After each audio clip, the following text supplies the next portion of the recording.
નમસ્કાર વિદ્યાર્થી મિત્રો, આગળ આજે આપણે હાઇડ્રોજન વર્ણપટ વિશે અભ્યાસ કરવાનો છે. શું છે હાઇડ્રોજન વર્ણપટ?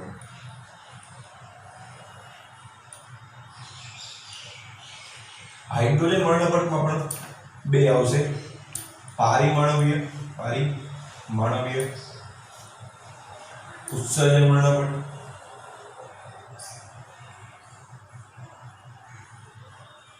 અને બીજું છે પારિમાણવીય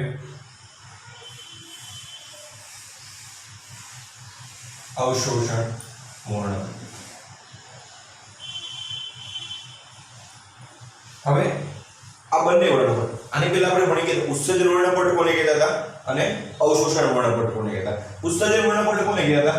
પહેલી તો અવશોષણ વર્ણપટ કોને કહેતા હતા કે કોઈ પણ જે નમૂનો છે એ નમૂનાને આપણે પ્રિઝમમાંથી પસાર કર્યો, બરોબર, તો અહીંયા એક એ જે વિદ્યુત ચુંબકીય વિકિરણો છે એ શું અલગ અલગ થઈ ગયા, એટલે કે શું કહેવાય કે એમની કઈ ઉર્જામાં પહેલા તો આ જે પરમાણુ હશે એને જે ઉર્જા જોતી છે, જે ઉર્જાથી આ જે વિદ્યુત ચુંબકીય વિકિરણો છે તો એની અંદર કંઈક ઉર્જા સમાયેલી હશે. ઉર્જા કેમાં હશે? એક જથ્થામાં રહેલી હશે અથવા ફોટોનમાં રહેલી હશે. તો એકાદું જે ફોટોન છે, જે ઇલેક્ટ્રોન છે, જે ઇલેક્ટ્રોનને પોતાની પહેલી ઉર્જા સ્તરમાંથી બીજા ઉર્જા સ્તરમાં જવું છે તો એને જોતી ઉર્જાનું ફોટોન લઈ લેશે અને એને લઈ લેશે તો એની વિદ્યુત ચુંબકીય વિકિરણ છે એ આમાંથી પસાર થશે નહીં, તો બાકીનાથી પસાર થશે, બરોબર. તો અહીંયા એક વર્ણપટ છે અથવા જે રંગ છે એ ઉત્પન્ન કરશે અને જે આ જે વિદ્યુત ચુંબકીય જે ફોટોન ચોરાયું એ વિકિરણ અહીંયા પડશે નહીં, તો એ જગ્યાએ કેવી રહેશે? બ્લેક સ્પોટ રહેશે, એટલે કે કાળી જગ્યા રહેશે, બરોબર. તો એ જે આ જગ્યા રહી, બરોબર, તો આ જે વર્ણપટ રચાશે એ કયો વર્ણપટ હશે? અવશોષણ વર્ણપટ. હવે ફરી વખત, હવે આ તો જે પોતાની ઊંચા ઉર્જા સ્તરમાં જતું રહ્યું છે, હવે થોડાક સમય પછી નીચે આવશે. હવે નીચે આવશે એટલે ઉર્જા શું કરશે? મુક્ત કરશે. તો જે વિદ્યુત ચુંબકીય કરંટ મુક્ત કર્યું છે તો અહીંયા ફરી વખત બ્લેક પટ્ટી રાખી દો અને જે ઈ પોતાની ઊંચી ઉર્જામાંથી નીચે ઉર્જામાં આવશે, નીચે ઉર્જા સ્તરમાં જ્યાં પોતાની જગ્યાએ પાછું આવશે તો તરત જ તે અહીંયા છે એ શું રચશે? વિદ્યુત ચુંબકીય કિરણ તેના પર પસાર પડશે એટલે કંઈક શું થશે? ઉત્પન્ન થશે રંગ અથવા કોઈ પણ વિદ્યુત ચુંબકીય કિરણ અહીંયા પડ્યું છે એવું આપણને દેખાશે. તો આ જે વર્ણપટ છે એને કેવો વર્ણપટ કહેવાય? રેખા વર્ણપટ, અથવા પારિમાણવીય ઉત્સર્જન વર્ણપટ કહીશું, બરોબર. જે સૌથી પહેલા પડ્યો એ પારિમાણવીય કયો હતો? અવશોષણ વર્ણપટ. અને બીજો કયો હતો? જ્યાં બ્લેક પટ્ટી રાખી જ્યાં ચોરી લીધું હતું અને પાછું અહીંયા પડ્યું એ કયું વર્ણપટ હતું? પારિમાણવીય ઉત્સર્જન વર્ણપટ હતું, બરોબર. તો હવે અહીંયા ધ્યાન રાખો હાઇડ્રોજન વર્ણપટ. હવે આ જે રેખા વર્ણપટ છે આ કોઈ પણ આજે બધા હવે તો ખબર પડી ગઈ કે આવી રીતે ભાઈ વર્ણપટનું ઉત્સર્જન, તો દરેક તત્વ છે એનું વર્ણપટ છે એ અલગ અલગ હશે. માની લો કે હાઇડ્રોજન વર્ણપટ છે તો એનો જે વર્ણપટ અહીં રચાશે, બરોબર, તો એ પણ અલગ હશે. હિલિયમ હશે એનો વર્ણપટ પણ અલગ હશે.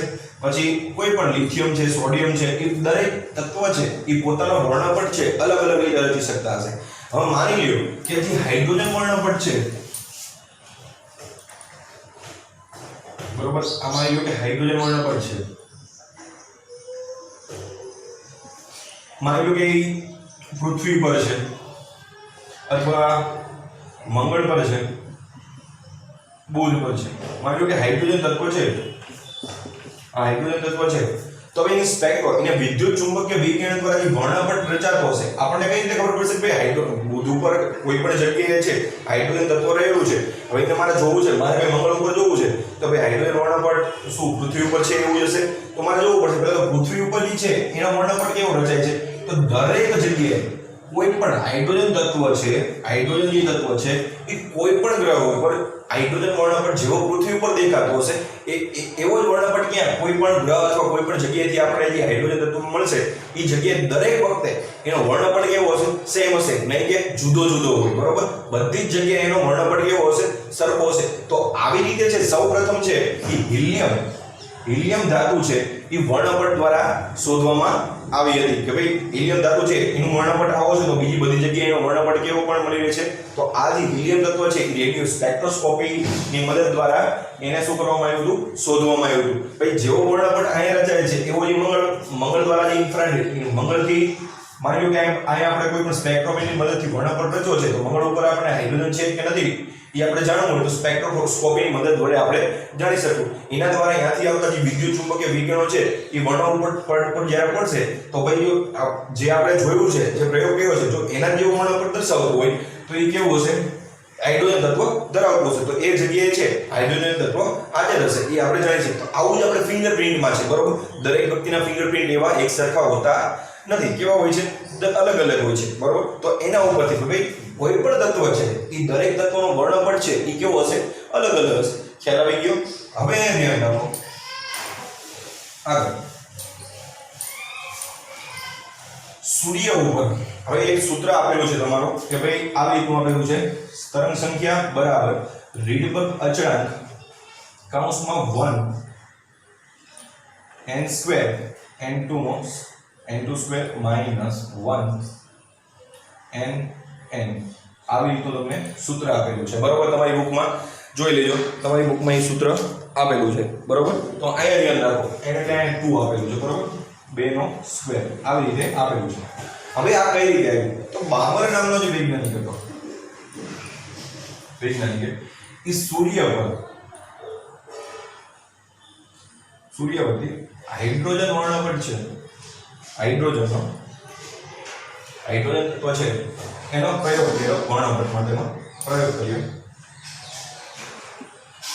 કે ભાઈ આપણે બધાને ખબર છે કે કોઈ પણ તત્વ છે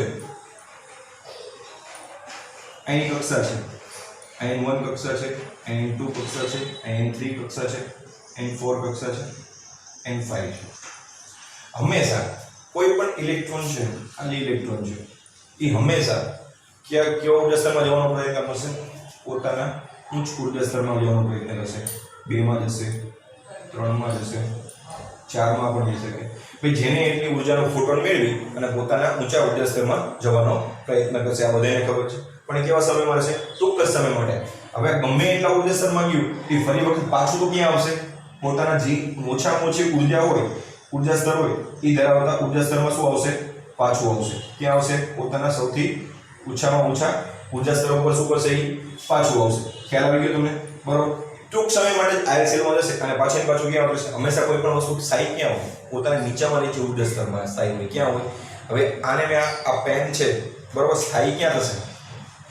આ પેન છે આ સ્થાયી ક્યાં થશે? મારા હાથમાં પકડી લે છે ત્યારે સ્થાયી થશે કે પોતાની નીચે પડેલી હશે ત્યારે સ્થાયી હશે? હંમેશા ક્યાં હશે? નીચે હશે સ્થાયી. કેમ? કારણ કે એની સૌથી સારામાં સારી જે સ્થાયી ઉર્જા છે એ ક્યાં હશે? પોતાની સૌથી ઓછી ઉર્જા સ્તરમાં. આપણે બિલ્ડિંગ ઉપર ચડેલા છીએ, બરોબર. બિલ્ડિંગ ઉપરના ટોપ ફ્લોરે જતા રહ્યા. હવે ત્યાંથી આપણે આમ જોશું તો આપણને થોડી ઘણી બીક લાગશે. આ કોઈ વાગે કે ન લાગતી હોય, પણ તોય થોડું ઘણું તો બીક લાગતી હોય. એ હંમેશા ક્યાં સ્થાયી છે? નીચે હશે તો ભાઈ એને ગભરામણ જેવું કંઈ થશે નહીં. તો એની કેવી વ્યવસ્થા થઈ? સૌથી સ્થાયી. તો એવું પણ ઇલેક્ટ્રોનમાં પણ કેવું હોય છે? એવું જ છે કે ઇલેક્ટ્રોન પણ સૌથી નીચી ઉર્જા સ્તર, જે પોતાનું સૌથી નીચેમાં નીચું ઉર્જા સ્તર હોય છે ત્યાં કેવું હોય છે?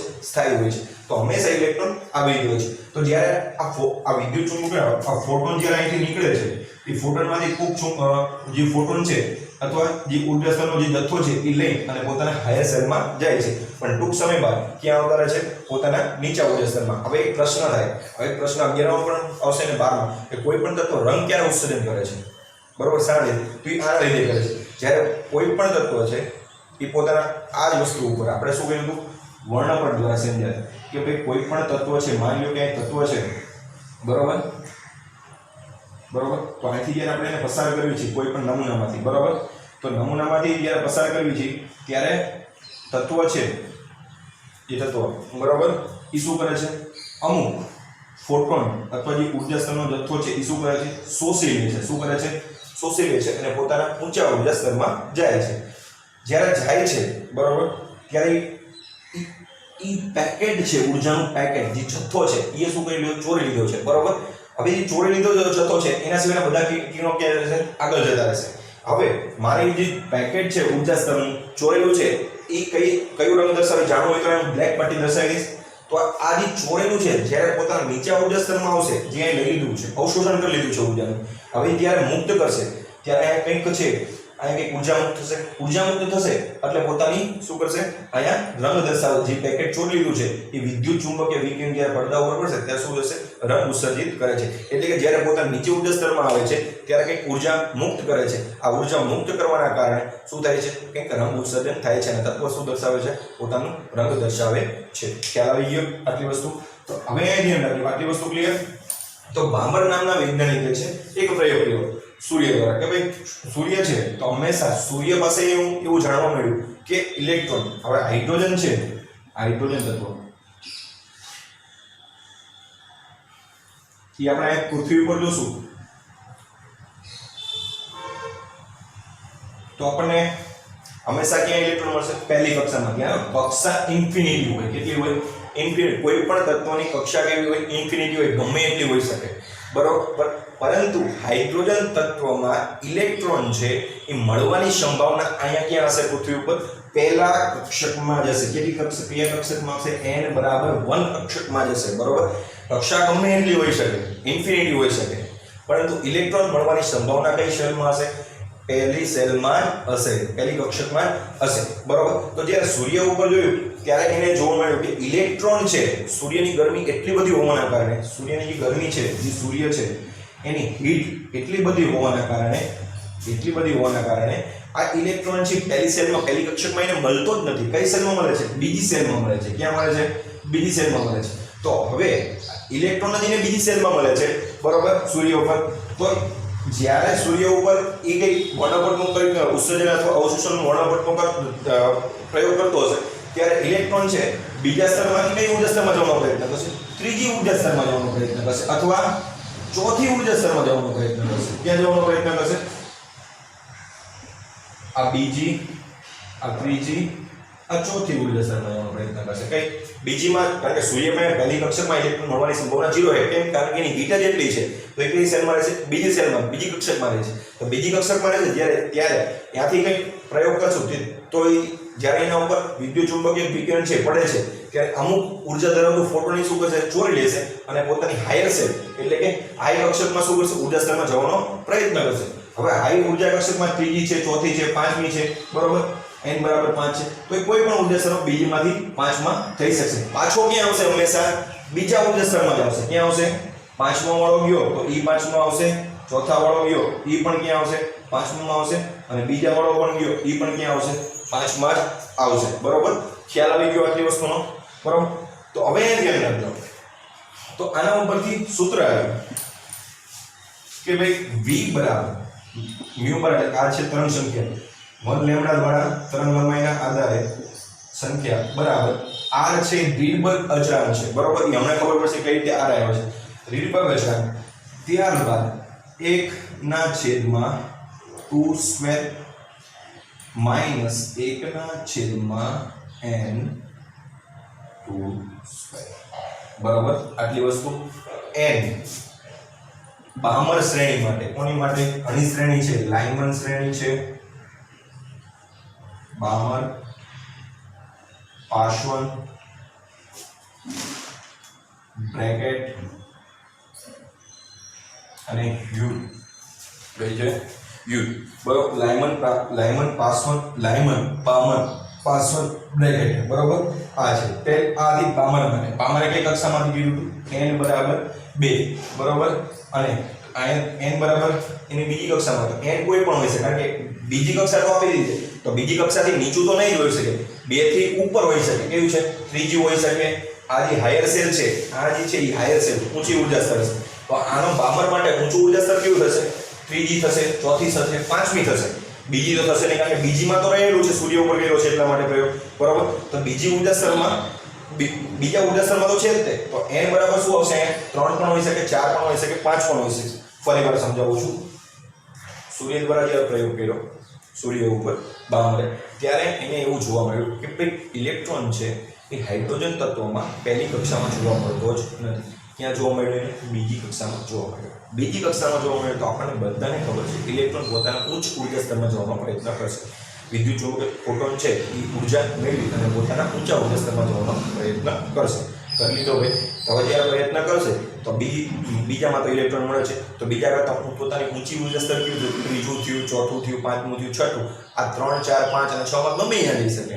પહેલામાં આવશે ના નહીં આવે, પહેલામાં આવી જ નહીં શકે, કે એની ઉર્જા જેટલી છે, લીટ જેટલી છે સૂર્યની, કે એની પહેલી ઉર્જા સ્તરમાં આવવા જ નહીં દે, બરોબર. તો એ બીજીમાં જ મળશે આપણને જોવા. તો બીજાથી ઉપર બીજું તો કહેવાય નહીં, બીજાથી ઉપર શું કહેવાય, ત્રીજું, ચોથું, પાંચમું. તો પોતાના ઊંચા ઉર્જા સ્તરમાં ગયું તો n પોતાનું ઊંચું ઉર્જા સ્તર ક્યાં આવશે, n બરાબર n. આ જે ઊંચું ઉર્જા સ્તર લખ્યું છે, આ જે n છે એ કયું હશે, 3 પણ હોઈ શકે, 4 પણ હોઈ શકે, 5 પણ હોઈ શકે, 6 પણ હોઈ શકે, બરોબર. તો ખ્યાલ આવી ગયો આટલી વસ્તુનો. પછી આવશે આ જે પ્રયોગ કર્યો, જે આ જે પ્રયોગ કર્યો તમારો, બરોબર. આ જે પ્રયોગ કર્યો એ વિઝિબલ દ્રશ્યમાન પ્રકાશ માટે હતો. કેવો હતો?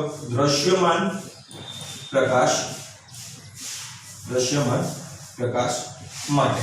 હવે દ્રશ્યમાન પ્રકાશ માટે કર્યો. હવે એટલું વિચારી લો કે આ દ્રશ્યમાન પ્રકાશ માટે, આ તો એને એ જે આને પ્રયોગ કર્યો એ તો કયો હતો, દ્રશ્યમાન પ્રકાશ માટે હતો. હવે જે પ્રયોગ થશે, હવે જે પ્રયોગ કરવામાં આવશે અહીંયા, હવે જે પ્રયોગ થશે, જે આ બધા આ લાઈનમાંને પાસમાંને બ્રેકેટ એને એવું પણ જોયું કે ભાઈ સૂર્યના કિરણોમાંથી અનવિઝિબલ એટલે અદ્રશ્યમાન પ્રકાશ પણ આવે છે. તો એના માટે કઈ રીતે? તો એના માટે એને એવું જોયું કે ભાઈ આ રીતે માની લો તો પહેલું સૂત્ર આપણી પાસે કેવું આવ્યું, v બાર બરાબર r 1/2² માઈનસ 1 n² આપણી પાસે સૂત્ર આવ્યું. કોનું હતું? બામર માટેનું હતું. કોનું હતું? બામર, બરોબર. તો અહીંયા ધ્યાન રાખજો, એને પણ હાઇડ્રોજન મળે પડે.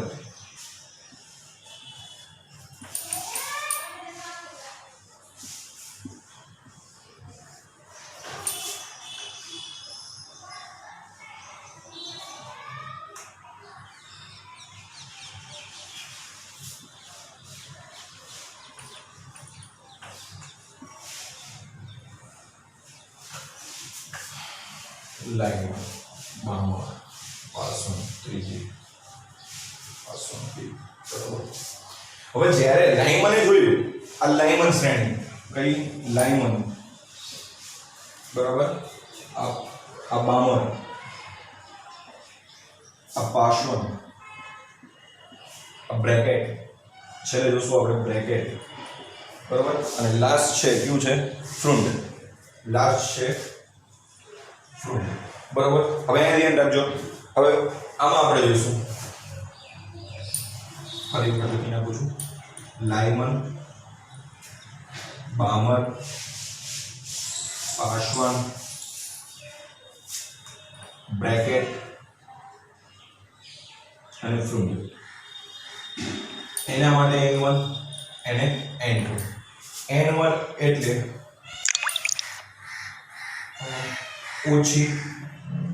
ઓછું ઉર્જા સ્તર,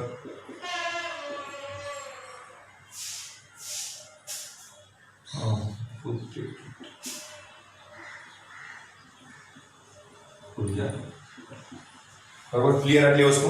હવે ધ્યાન રાખજો, લાઇમરે જ્યારે બામરે કર્યો સૂર્ય પાસે, બરોબર. તો ત્યારે કેવો હતો, તમારી ચોપડીમાં આવું ક્યાંય ઉપયોગ નથી અને ક્યાંય નથી લખેલું, એટલા માટે હું તમને કહું છું. આ ખાસ ધ્યાન રાખજો.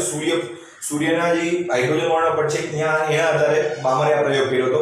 અને આ જે બામરે જે પ્રયોગ કર્યો હતો હાઇડ્રોજન વર્ણનો, એ કયો હતો? દ્રશ્યમાન પ્રકાશ માટે હતો.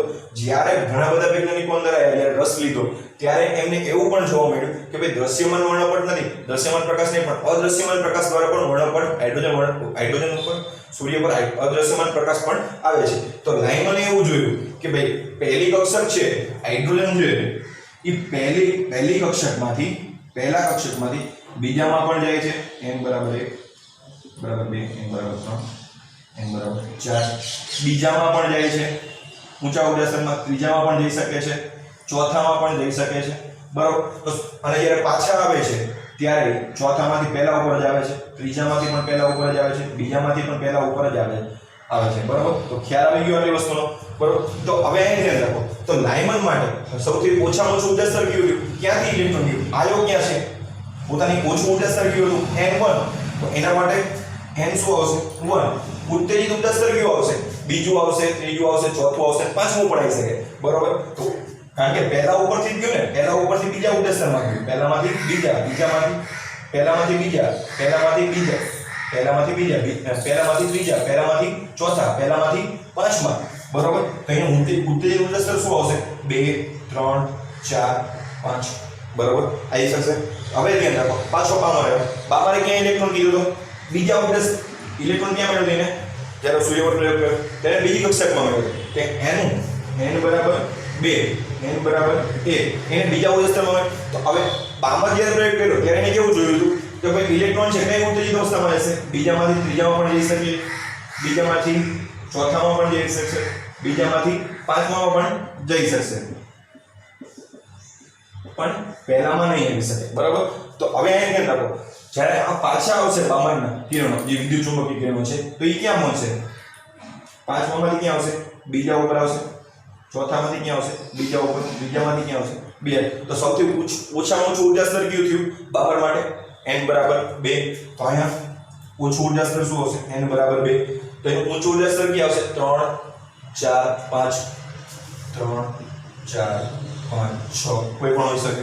500 ને 500 એવું જોયું કે ભાઈ અદ્રશ્યમાનના વિજ્ઞાનો છે એ ત્રીજી કક્ષામાં પણ ઇલેક્ટ્રોન અહીંયા મળી રહે છે. કઈ કક્ષામાં? ત્રીજી કક્ષામાં. તો એની ઉત્તેજિત અવસ્થા કઈ થશે? 500 માટે ચોથું, ત્રીજેથી પાંચમું, ત્રીજેથી છઠ્ઠું, ત્રીજેથી આઠમું, એ કોઈ પણ હોઈ શકે. n બરાબર 4, n બરાબર 5, n બરાબર 6. તો પાછા ક્યાં આવતા હશે? ત્રીજા ઉપર પાછા આવતા હશે. જ્યાંથી ગયા હોય ત્યાંથી શું આવશે? પાછા આવશે, બરોબર. તો આના માટે 500 માટે કયું થયું? ઓછામાં ઓછું ઉર્જા સ્તર 3. એના માટે સૌથી ઊંચું ઉર્જા સ્તર થયું કયું થયું? 4 5 6 7. બ્રેકેટ આવ્યું. બ્રેકેટ એવું જોયું કે ભાઈ ત્રીજામાં નથી ઇલેક્ટ્રોન મળતો, મને તો મળે છે ચોથામાં મળે છે. પહેલી, બીજી, ત્રીજી અને ચોથામાં ઇલેક્ટ્રોન મળે છે. તો ચોથામાં ઇલેક્ટ્રોન મળે ત્યારે વિદ્યુત ચુંબકીય જ્યારે પ્રકાશ શું કે ફોટોન જોશે તો ઊંચું ઉર્જા સ્તર એના માટે કેવું થશે? પાંચમું થશે, છઠ્ઠું થશે, સાતમું થશે. પાછા ક્યાં આવશે? ચોથા ઉર્જા સ્તરમાં પાછા આવશે. ક્લિયર આટલી વસ્તુ. તો ઓછામાં ઓછું ઉર્જા સ્તર બ્રેકેટ માટે કેવું થયું? 6 થયું. તો ઊંચું ઉર્જા સ્તર કેવું થયું? 5 6 7 8. ફ્રુંડ આવ્યો. ફ્રુંડે જોયું. ફ્રુંડે પાસે એવું જોયું કે હવે તો એને એવું બધા કરતા વધારે જોયું કે ઇલેક્ટ્રોન જ છે એ કયા ઉર્જા સ્તરમાં જોવા મળે? પાંચમા ઉર્જા સ્તરમાં. ક્યાં? પહેલું, બીજું, ત્રીજું, ચોથું ને પાંચમું, બરોબર. તો એનું ઊંચું ઉર્જા સ્તર કેવું થયું? છઠ્ઠું, સાતમું, આઠમું. પાછા ક્યાં આવશે? પાંચમા ઉપર તે, બરોબર. તો અહીંયા શું થયું? સૌથી ઓછામાં ઓછું ઉર્જા સ્તર n બરાબર 5, n બરાબર 5. ઊંચું ઉર્જા સ્તર કયું? 6 7 8 9, કોઈ પણ હોઈ શકે, બરાબર. તો આ એના ઉર્જા સ્તર થઈ ગયા, બરાબર. તો આ બધા પરથી રીડબર્ગ આવ્યો અને એને એવું જોયું કે ભાઈ આ બધાનું એક સૂત્ર હું કાઢી શકું છું કે ભાઈ તરંગ સંખ્યા બરાબર રીડબર્ગ અચળાંક કૌંસમાં 1 n1 ના સ્ક્વેર માઈનસ 1 ના છેદમાં n2 નો સ્ક્વેર, જ્યાં n1 છે ઓછું ઉર્જા સ્તર અને n2 છે વધુ અથવા ઉત્તેજિત ઉર્જા સ્તર. અને આ પ્રયોગ છે એ ઉત્સર્જન વર્ણપટમાં કર્યો હતો. કયા વર્ણપટના? આ બધા સૂત્રો છે એ કયા વર્ણપટના છે? ઉત્સર્જન વર્ણપટના, અવશોષણ વર્ણપટના નહીં. કોઈ પણ કારણ કે બેમાંથી ઉત્સર્જન લ્યો કે અવશોષણ બધું સેમ જ થાય, પરંતુ આયા જેટલું પણ ભણાયું છે એ બધું કયા વર્ણપટનું હતું? ઉત્સર્જન વર્ણપટ. કેમ ઉત્સર્જન?